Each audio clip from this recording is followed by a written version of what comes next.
So, first slide, who am I? So, I joined Mashable in October of 2007. That was kind of the early days of startup world, social networking world. It was definitely pretty interesting to kind of come into that world, and it was more of the startups, and now social media is this thing that is supposedly dead, and I'll definitely talk about that. So, Mashable, in case you don't know who we are, you know what? Good question. Does anyone not know who Mashable is, or what Mashable is? Wow. All right, you guys are at the Marketing 2 conference, and you don't know who Mashable is. First lesson, most important lesson you'll ever learn, because this is one of those things that are the best kept secrets from a lot of major companies. It's Mashable. Mashable, we've been talking about, at Whole Foods since they were first on at Whole Foods. We were the first ones talking about Twitter. We've been talking about Facebook since it was a lockdown system.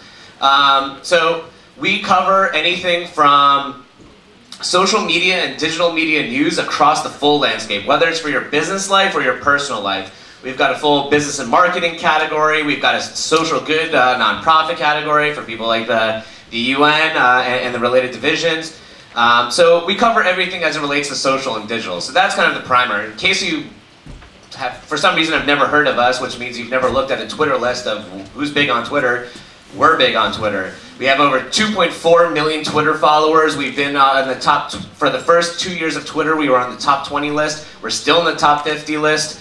According to Clout, we are the #1 news source that is tweeted on there. We've got over somewhere between 80,000 and 100,000 retweets per day on Twitter. We have over 460,000 Facebook fans. So that just gives you an idea of kind of who we are, how big we are, and now you guys know us, and we'll have that relationship, and it'll be awesome. We are headquartered in New York City, but we are a global company. We've got over 14 million unique visitors, so we are definitely global. Okay, so now let's get into the presentation. Now that you know who I am and you know what Mashable is, or what a Mashable is, we are Mashable, so just get that right. And we're not Mashables, some people might call us that. So, going into my presentation, the slide that I would have put up there is called the Conversation Prism. TheConversationPrism.com is Jess3, who I've seen his name pop up there, and it's basically a big prism of lots of apps out there. And people used to ask me, what is the future of social media? They obviously still do ask me that same question. And 2 years ago, I used to respond, apps. Apps are the future of social media. And I was always telling people the Mac App Store will exist one day, and there's going to be a Windows App Store, and there's going to be app stores across multiple platforms, and there's going to be one dominant one, and iTunes and iOS is already the dominant one. Well, now when you ask me what the future of social media is, it's a little bit more of a complicated question. Social media is dead in the sense that it is now a part of everyday life. It's a part of everyday culture. Social is now the norm. It is now the digital media re-landscape that exists these days. So I got a countdown. Number 10. Number 10 in the top 10 trends for social media for the future. Data visualizations and social discovery. Data visualizations are one of the most used tools these days. Infographics are insanely popular, but when you start looking at the thing, and I had this crazy graph of my LinkedIn profile, I have like a couple thousand LinkedIn connections, and you start diving into those data, and those data points are really going to become the most important thing for social discovery, because it's not about the data. Well, it's all about the data, but it's not about what you see from the data, it's about the correlations. And correlations are where the future of the social media landscape is going. And being able to understand those correlations, because not everybody is Dell, not everybody has built massive infrastructure, massive teams to understand all that data. So there's going to be an influx of applications coming out there, and there's already labs-based projects. There's nothing I would recommend just yet. Kind of that really gives you that good correlation. But there are tools coming out there, for instance, like Bundle, that now starts analyzing anonymized banking data from Citibank. They have all of Citibank's data completely anonymized. And now I can figure out people who go to this school, university, who are between the ages of 20 and 25, where do they shop? I will know that. I will know all those kind of questions. And correlations are going to be the heart of what's moving in the future. Number 9. Give me a second. Freeze that. Data to calculate an ROI. That was a big topic today and yesterday. ROI is one of those things that is really impossible to calculate without a lot of tools, without a lot of work. It takes months and months of business papers to understand how to even calculate your ROI. But in the near future, we'll start to see companies like Twitter and Facebook actually give us the data that we all need and desire, that right now we're all in Excel spreadsheets and these little tools here and there. I mean, we've got Hootsuite, we've got CodeSuite, we've got Seismic, we've got People Browser, but imagine if we can now start collecting that data, syncing it in with Bitly, and actually understanding, whether you're an e-commerce site or you sell some stuff on the web, and you'll be able to track anywhere from around the web, from a mention to who or what kind of person, at least if it is anonymized data, who got that mention. Twitter analytics supposedly exists. They talked about it last year at South by Southwest. That was 2010 South by Southwest, and it still has not come out yet. So that is going to be the first major evolution of kind of the data sources that are going to be out there. Facebook Firehose is the most protective fire hose ever, but I want it and everybody else wants it too. So how much of that we'll get in the near future is up to Facebook, but I hope it's a lot, and that will really, if they open up that, whether it's a paid API or a free API, or they start charging, companies tens of thousands of dollars, I think most companies would pay tens of thousands of dollars. I've told them that millions of times, but they don't quite seem to listen to me just yet. So that was number 9. I should probably walk around and just hold this and keep tapping it.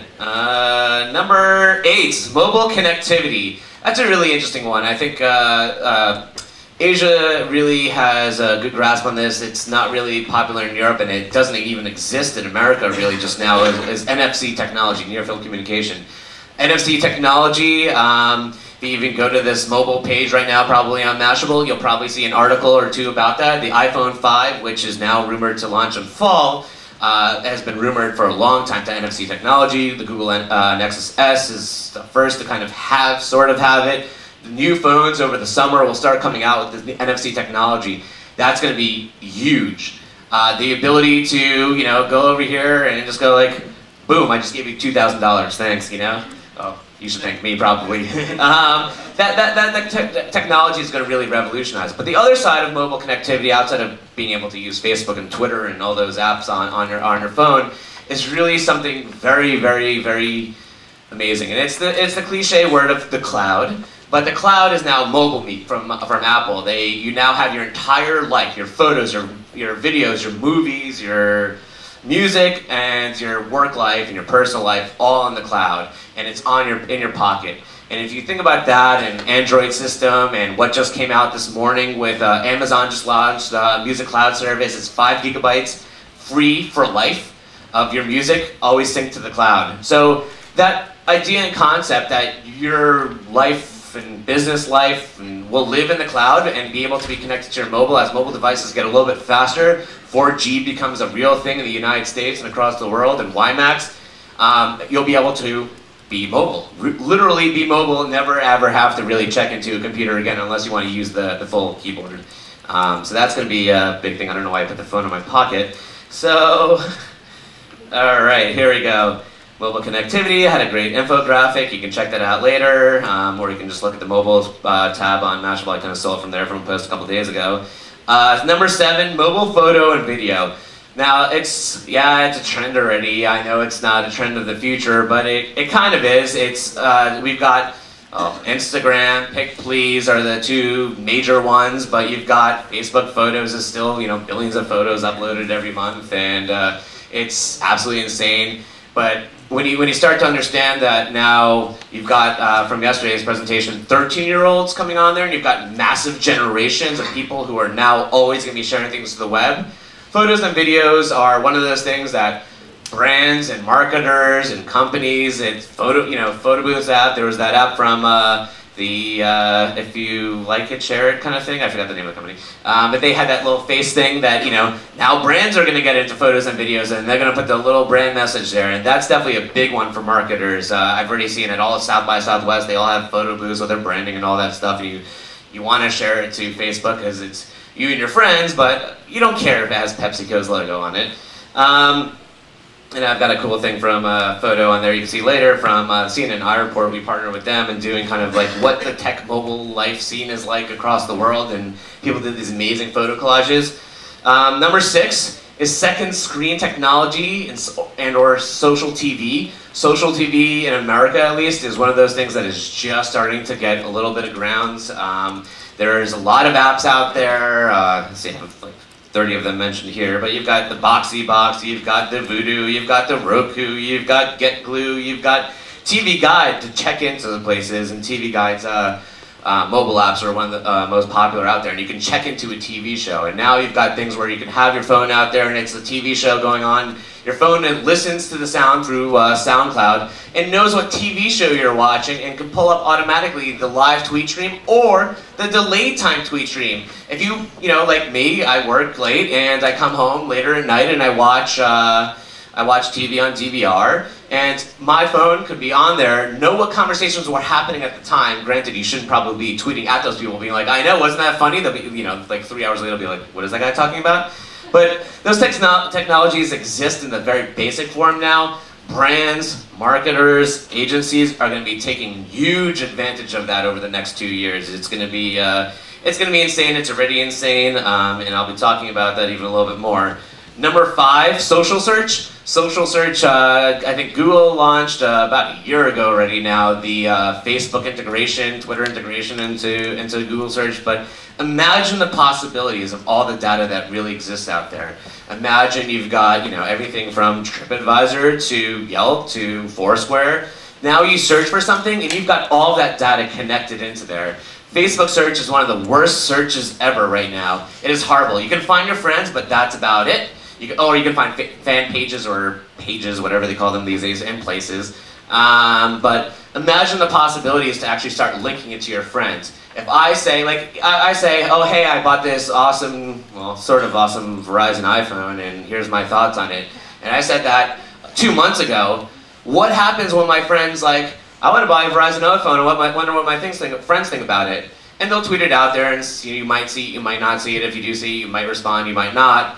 But if they were able to just search Verizon iPhone and Facebook and saw my comments from a month ago, 2 months ago, and saw all my friends who commented on it and all my colleagues who commented on it, on that post, they will get a better picture. So social search is going to be huge. It is going to be the game changer in the market. It is going to be what really revolutionizes the way Twitter and Facebook play a role in the way people search. Because trust me, billions of people are searching these days. Not everybody's on, there's only 500 to 600 million people on Facebook, so just think about that these days. Group messaging, that's one already that became super popular at South by Southwest. You've got Beluga being acquired recently, you've got GroupMe, you've got Kik, you've got Fast Society, and whole list on there. We even had a poll, and you can see that picture on the slides, but of kind of what people think will get big.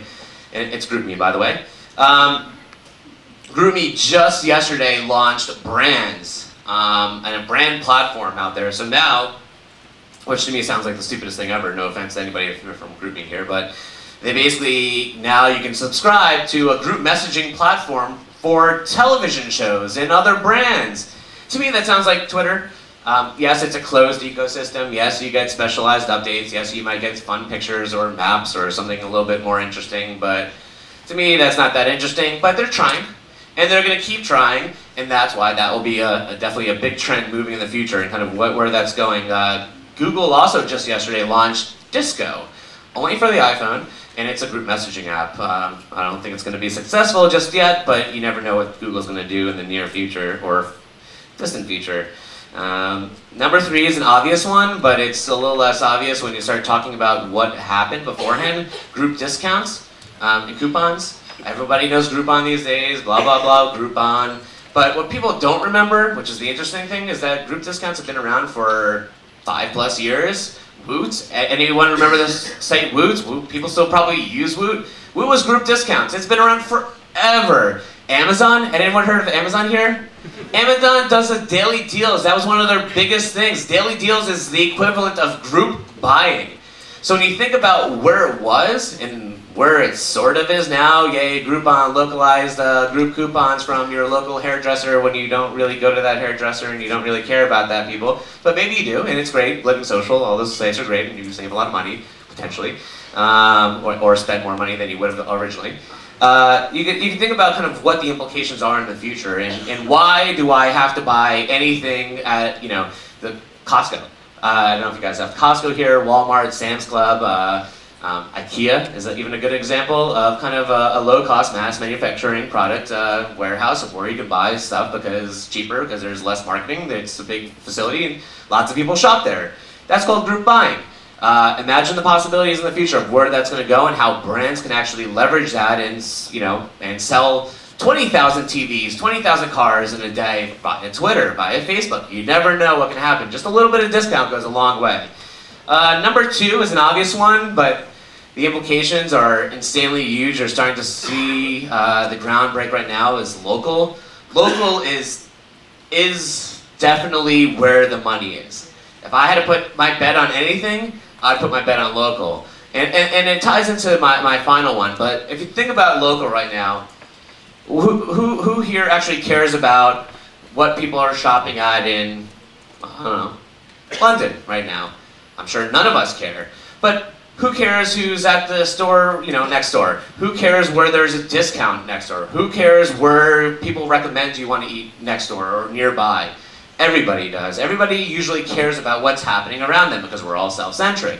So local technology and data is going to become huge. And Foursquare, Dennis Crowley, the CEO, and Pete Cashmore, our CEO, had a conversation on stage at South by Southwest, which if they ever released the video, it was probably the funniest presentation I've ever seen in my entire life. We kind of punked them a little bit and everything. It was a lot of fun.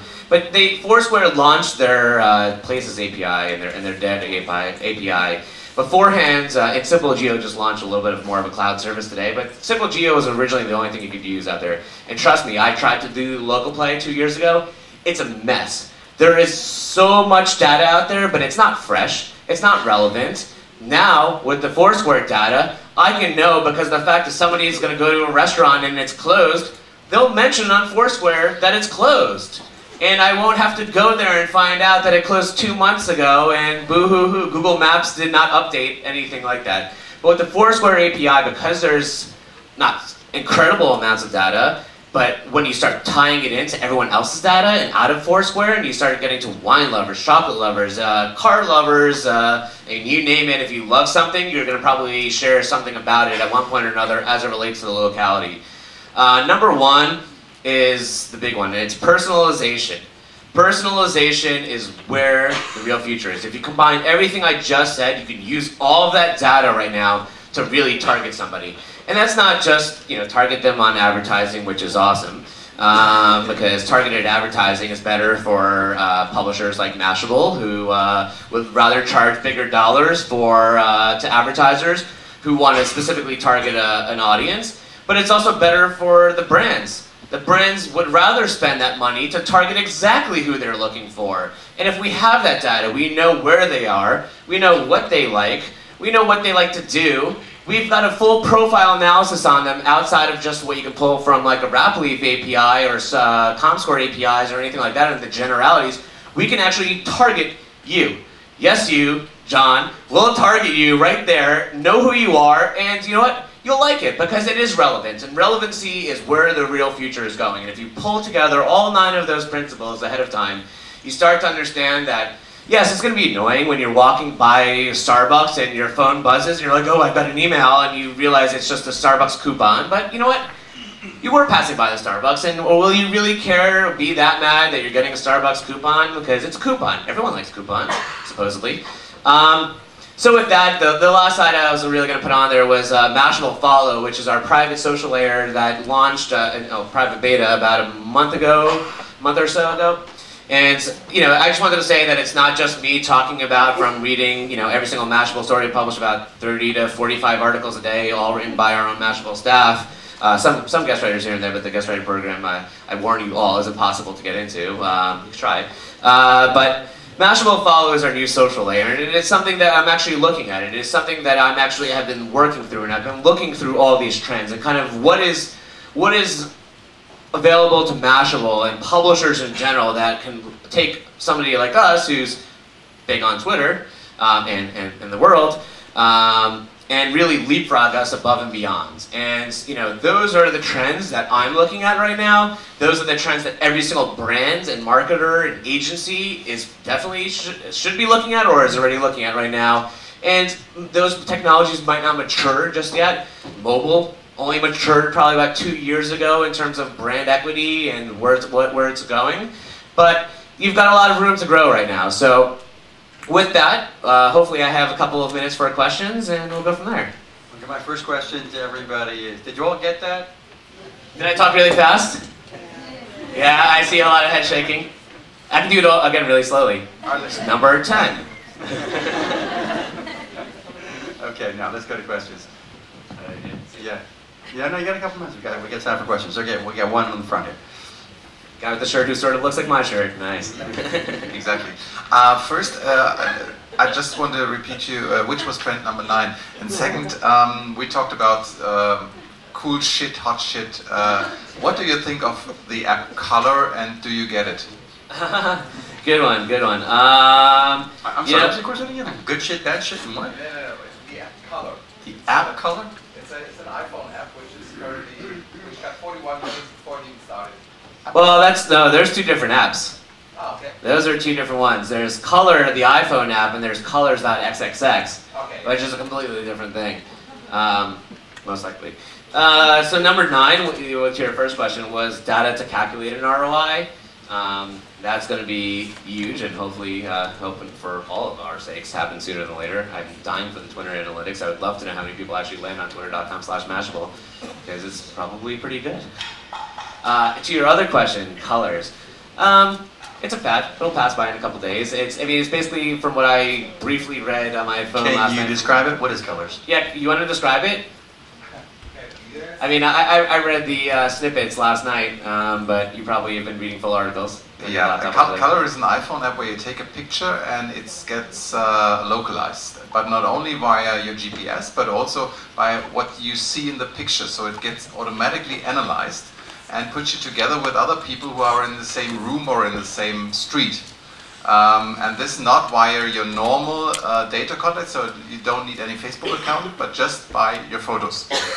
And no, I don't get it either, but it's supposed to be big. Well, I think the big conversations that are happening right now about colors is that it's kind of open to the public, and anybody can go view these photos, and there's no privacy policy in there, and you can actually just go look at anybody's photos, and people didn't quite realize that when they sign up for it, and kind of need privacy policies and terms and conditions, or if you do, you probably want to make them a little bit more obvious if it's going to be no privacy whatsoever. And I think that's the big issue that's kind of bubbling up right now. But it is pretty cool technology from what I've seen, and you know, those technologies will come and go, and the ones that survive, which obviously there's a lot of technologies that now integrate in localization and kind of all the data that exists from a photo. I mean, photos even for the past 5 years, when you look at a photo, you know pretty much what computer it was uploaded to in the first place. You know what kind of camera took it, when it was taken, if the camera was set properly. So just attaching some geo-targeting data to it, that's been happening for years now. Another question? Okay, let's see how I'm going to get to you. I'm going to go this way. Okay, I'll go this way.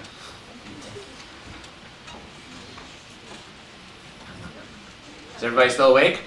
Yeah? Yeah, we're enjoying. So my question is, you didn't talk about social gaming, and I was wondering how that fits into your 9s and 10s, and what number and where it might go. And then I was also wondering about personalization, like what you think about applications like My 6th Sense, where they literally know all of your information and they're supposed to personalize everything for you. People are really going to go for that. Yeah, two good questions. Why social gaming? Because, well, I know you're a social gaming person, so from extent. So why I didn't talk about social gaming? It's already a trend. It's already here. It's kind of, it's there. It exists. Your company might or might not be acquired one day by, the new MySpace down the line, or Zynga, or any of those kind of companies out there. But social gaming is already here. It's like if you get into it, it's like getting into Twitter now. Twitter already exists, so it's not one of those things that I think is a trend for the future. In terms of your other question, my sixth sense, I had a slide, the slide up there when I talked about kind of the personalization pieces and what was leading up to that in the data. Is my sixth sense is just as good as Poorly and all those little things here and there. The privacy policies in terms of conditions, like Rapleaf used to be the best data source for all social related activity because they were doing illegal activities and Facebook finally caught up to them and shut them down, at least on the social piece. They still exist as a demographic piece. So my sixth sense is really just as good as all the other things that exist out there in the same form. I think, you know, Clout is probably the best in terms of analyzing actual influencer scores, and that Cloud API is going to become bigger and bigger, but they only have Twitter as an open source thing, and that's only if your profile is not private.